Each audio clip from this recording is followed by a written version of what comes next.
this is Mercedes again. I am sorry I haven't made you guys a video in a while. Life has been busy. I want to start out with the positive. I had my baby 4 weeks ago. She's 4 weeks now. My actual due date from the hospital was actually April 14th. And then the ultrasound lady said that my baby was a little bit big, so it was April 7th, but the doctor didn't want to move the date. He wanted to keep it April 14th. But I ended up having her March 29th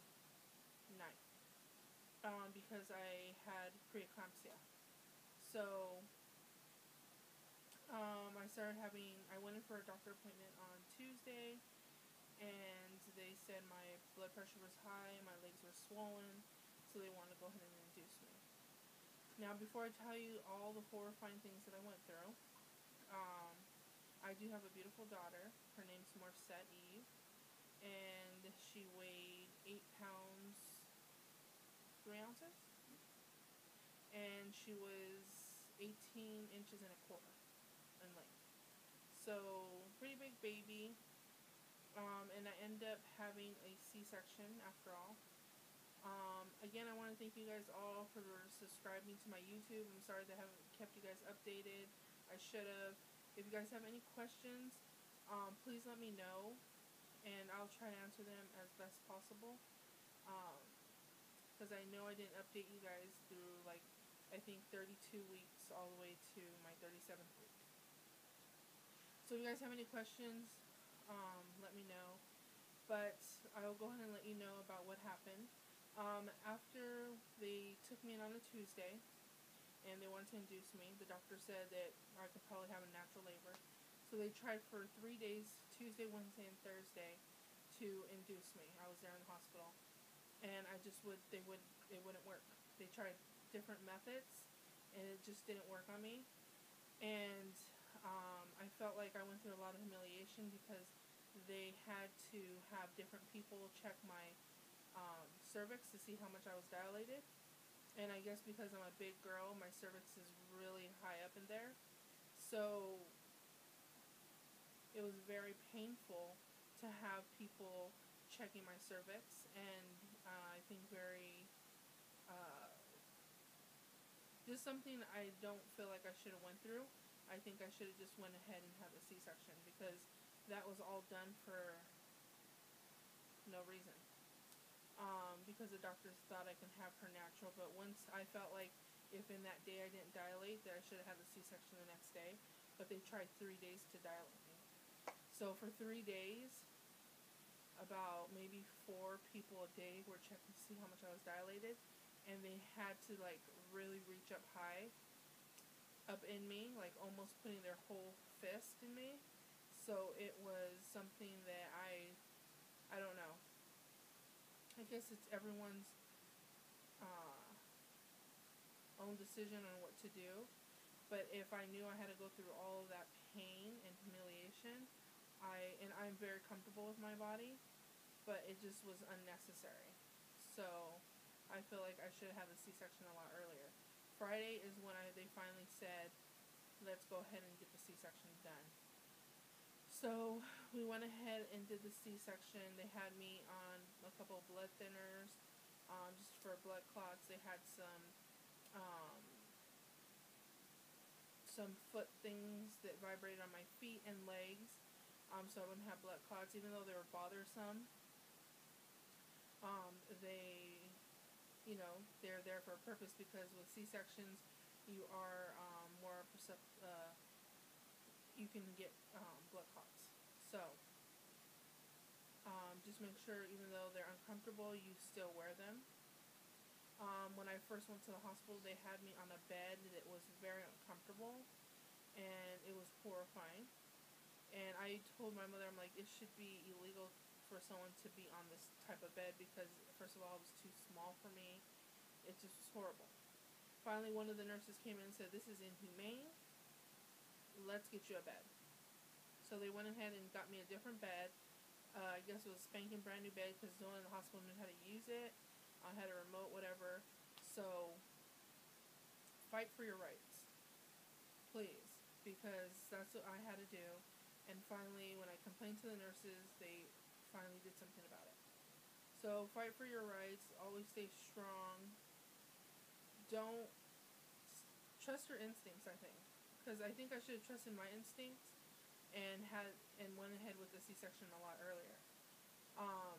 There's a lot of things that come with the C-section uh, that are not the best, but I think I would have rather went through this C-section a lot earlier than having people's hands up in me all kinds of different times, and you know, it just was very, very painful.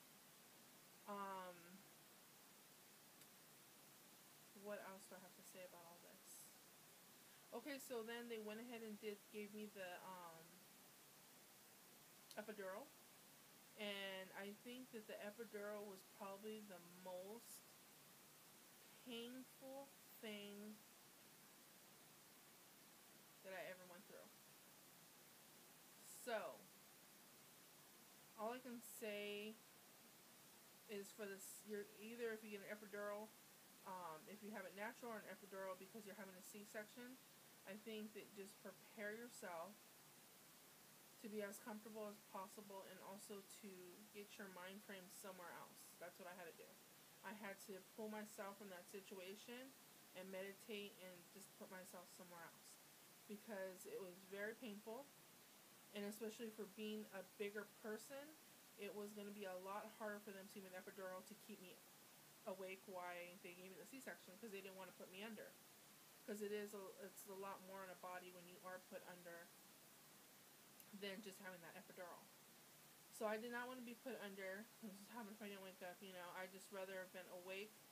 So when they did the epidural, the guy says afterwards, he came to me to my room and he says, "You know what? I had to pray to God to help me with your epidural, because your epidural was the hardest thing I ever did."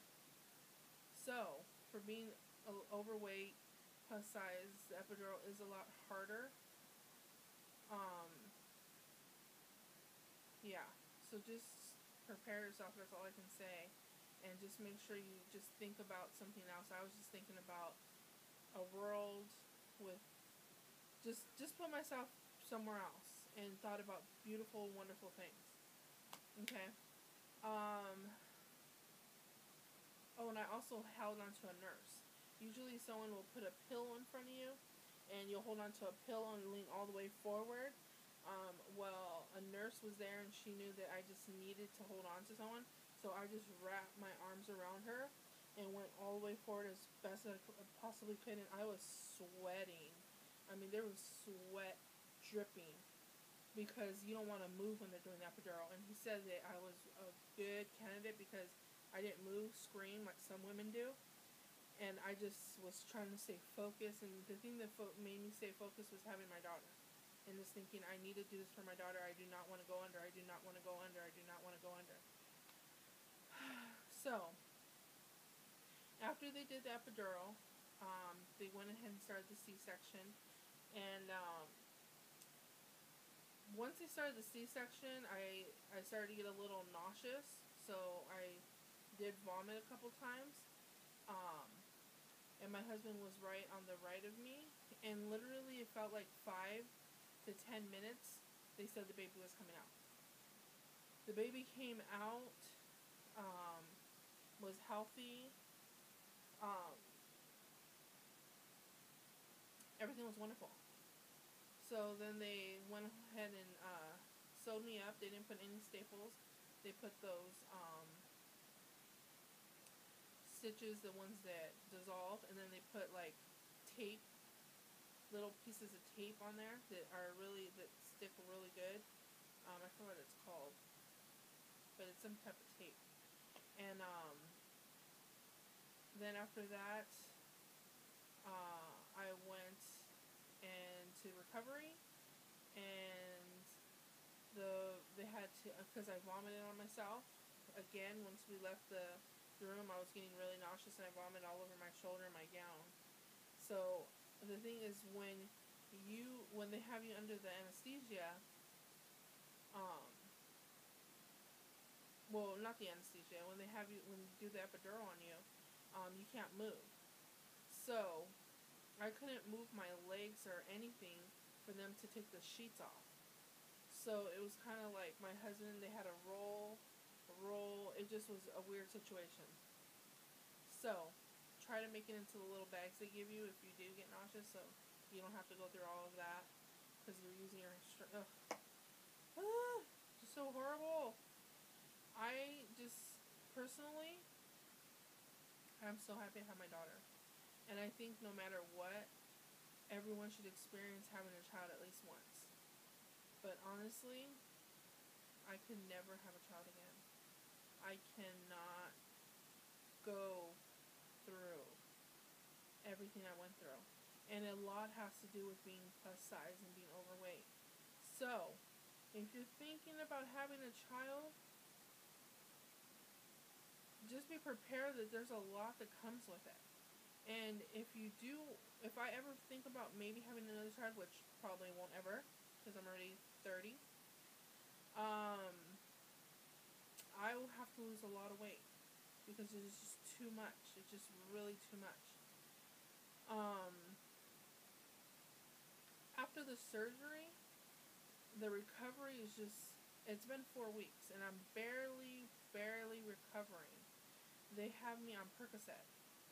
Now, I was breastfeeding. I stopped breastfeeding, but I was breastfeeding. I just stopped breastfeeding, but I was breastfeeding, and I was on the Percocet, and I just didn't feel right taking the Percocet and breastfeeding. So I stopped taking the Percocet and just started taking the pain. Just had to deal with the pain.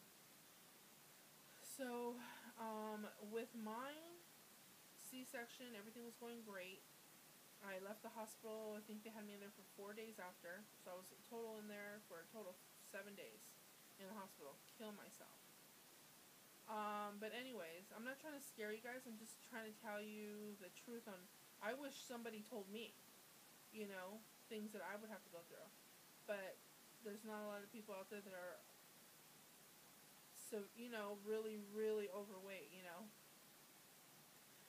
So after I left the hospital, I was okay. I thought, I was having my husband check, my scarring, where they did what do you call it, babe? Where they did the C-section. I was having him check it every day, and it was going good. And then one day, I wake up, and I was, in the bathroom, and I got up, and there was drops everywhere of blood. And it wasn't like a dark blood, it was like a watery blood. And I was like, what in the world? Am I on a period? Because at that time I had some type of discharge, but not like period. But I mean, it was weird. It was like a watery blood.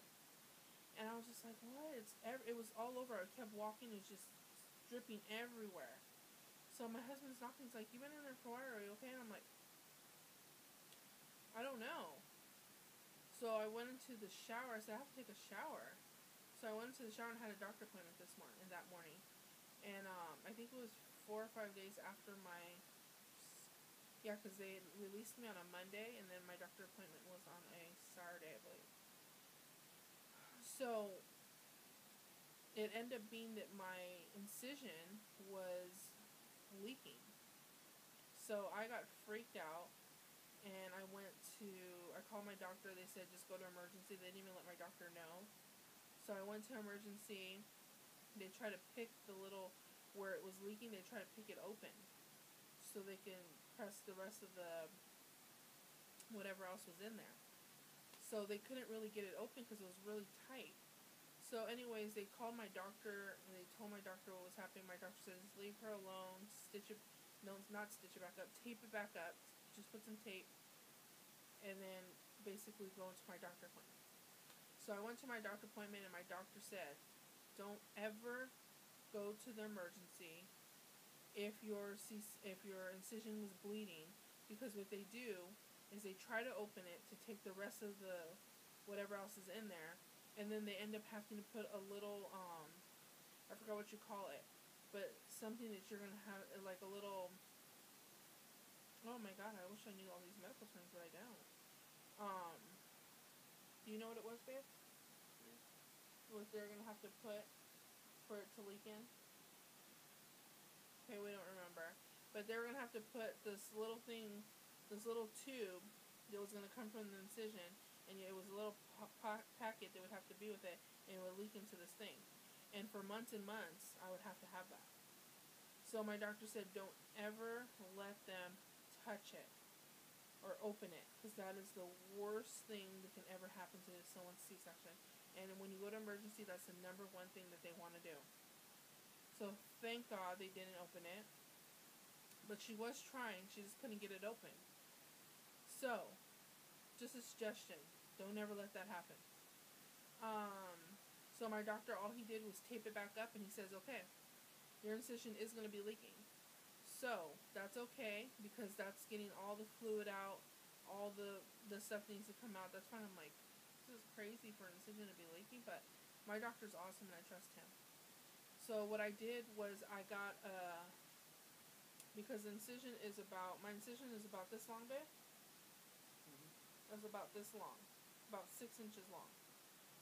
Okay, and what I did was I got a pad, the pad from Always, and they're real thin, overnight pads. And all I did was I left let's see, do I have a pad in here so I can show you guys? The Always Ultra, but where's the pad at, babe? Because I want to show them how I did it. Just in case this ever happens to you guys. Because I wasn't prepared for something like that to happen to me, you know? Oh, I think there's one in the diaper bag. No, diaper bag's not in here. Can you find me one, babe? Or, you know, no, they're right there. It should be right there. I threw the package in there. Yeah. Okay. Just so I can show you guys on what I did. They're the Always ultra thin ones. And what I did was, because if you put anything there like toilet paper, napkins, or gauze, it sticks. And so it sticks to the stuff that's coming out and to the scar, and it hurts when you pull on it. So I don't want anything like that. I don't want to be in more pain than I have to. So I got one of these, and I opened it, and I left this plastic part on. And what I did was I took these off, and I put this wing back, and I put this other wing back. And so then I put this on my incision like this, so this facing me, this part facing the incision, and then put my underwears up, and my underwears made it stay there. And so then all the stuff would soak into here like a period, like, you know, would soak into here, and then I would just change these like 2 or 3 times a day. And that's what I would do for the incision. So I suggest you do those because to me it was the best thing. It soaked everything in, and then I gotta tell my doctor, I've had 2 or 3 whole pads a day. So he kind of knew if it was overly too much, if it was leaking too much, then he knew this is how many pads I'm using. If it was only leaking 1 whole pad, then he knew, okay, it's getting better. So stuff like that. So he gave me Percocet, I told you guys I was on, and then also he gave me 3 weeks later he gave me a water pill. That way, because my stomach started, like, there was hard spots on my stomach because of all the drainage that was in there. So the water pill helped take all the drainage out. I also had my legs were swollen, and they were in pain if anyone touched them. So he said that would go away, but when I had the water pill, that helped a lot. And also, what I did that helped tremendous, that I didn't, my doctor told me after a couple, well, he told me before and I just didn't do it, is laying on your back and putting your feet up against the wall and letting all that drainage come out, down, from your legs and your feet. That helps out a lot. If you do that 2 or 3 times a day, that helps out tons. I know this video is becoming long, but there's so much information I need to tell you guys. And I probably will make another video of information I forgot to tell you guys. But anyways,